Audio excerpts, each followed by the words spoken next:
Hello students, welcome back to our channel statistics wisdom. आज हम statistics का अगला बहुत इंपॉर्टेंट चैप्टर शुरू कर रहे हैं। Chapter 4, classification and tabulation of data.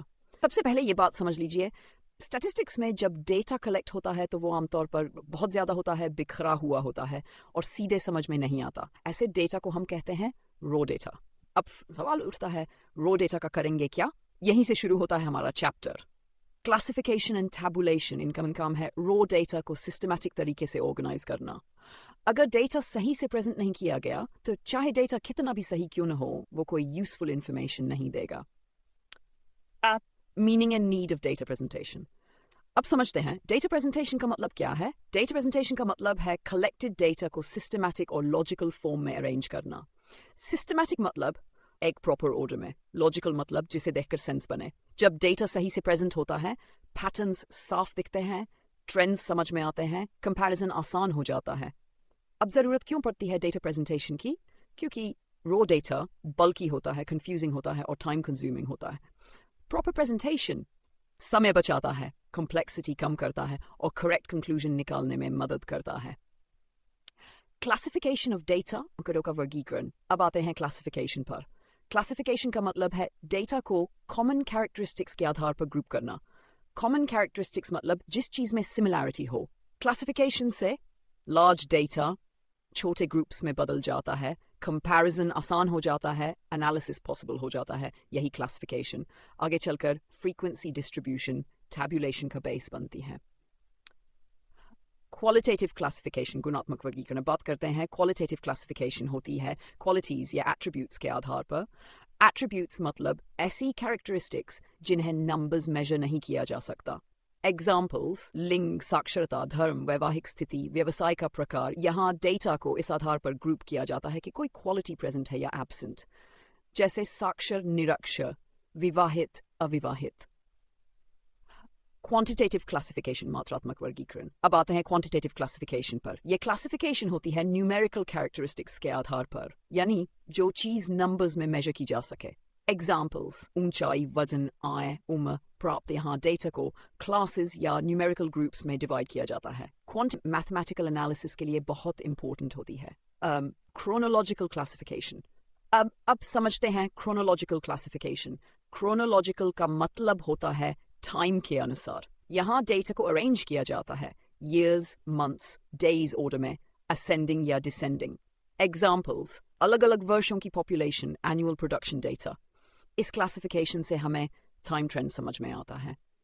Geographical classification, भौगोलिक वर्गीकरण। अब आते हैं जियोग्राफिकल क्लासिफिकेशन पर। यह क्लासिफिकेशन होती है प्लेस या लोकेशन के आधार पर, जैसे country wise, state wise, district wise, region wise.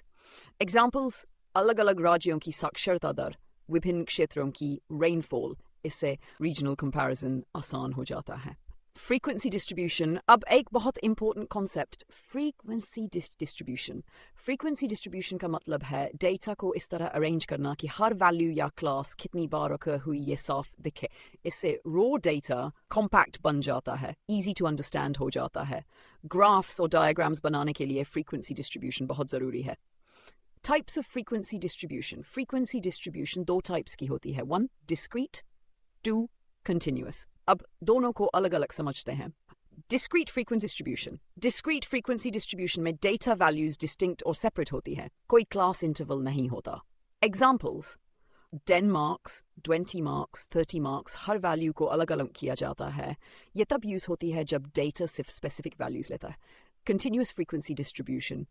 Continuous frequency distribution में डेटा को क्लास इंटरवल्स में ग्रुप किया जाता है। Examples height, weight, income. यहाँ वैल्यूज कंटिन्यूअस होती है, इसलिए रेंजेस बनाई जाती हैं। एग्जाम्स और प्रैक्टिकल लाइफ में कंटिन्यूअस फ्रीक्वेंसी डिस्ट्रीब्यूशन सबसे ज़्यादा यूज होती है। टैबुलेशन ऑफ डेटा, आंकड़ों का सारणीकरण। टैबुलेशन का मतलब है क्लासिफाइड डेटा को टेबल के फॉर्म में प्रेजेंट करना। टेबल में डेटा रोज, कॉलम्स में अरेंज होता है। इससे रीडिंग आसान हो जाती है, कंपैरिजन फास्ट हो जाता है, पैटर्न्स जल्दी दिख जाते हैं। ग्राफ से पहले टैबुलेशन एक एसेंशियल स्टेप है। पार्ट्स ऑफ अ टेबल, तालिका के भाग। अब टेबल के पार्ट्स समझते हैं। टाइटल, टेबल किस बारे में है।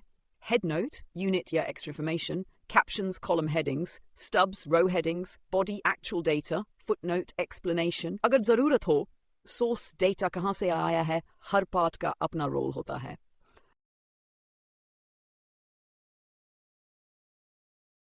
Objectives and importance of tabulation. Tabulation का main objective है data को simplify करना, condense करना.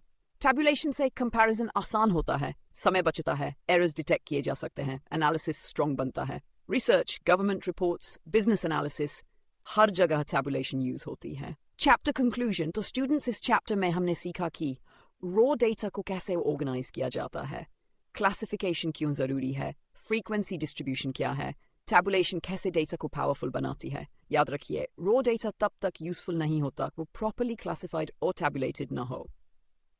See you in the next video. Thank you.